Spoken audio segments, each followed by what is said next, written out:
Pemirsa, memudahkan masyarakat dalam mengurus surat keterangan catatan kepolisian atau SKCK, Polres Prabu Muli menghadirkan layanan SKCK keliling.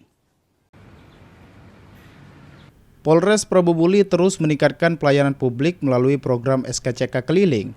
Layanan ini memberikan kemudahan bagi masyarakat dalam mengurus pembuatan surat keterangan catatan kepolisian tanpa harus datang ke kantor Polres.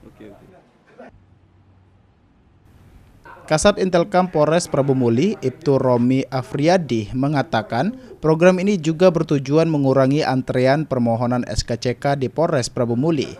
Layanan SKCK keliling dibuka setiap hari kerja dan beroperasi di City Mall Prabu Muli sehingga memudahkan warga mendapatkan pelayanan secara lebih dekat dan efisien.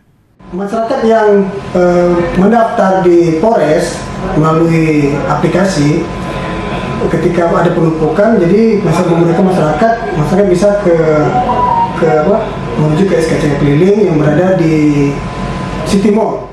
Dengan hadirnya layanan ini, Polres Prabu Muli berharap dapat memberikan pelayanan yang lebih cepat, mudah, dan nyaman bagi masyarakat. Anggi Perkasa, PAL TV.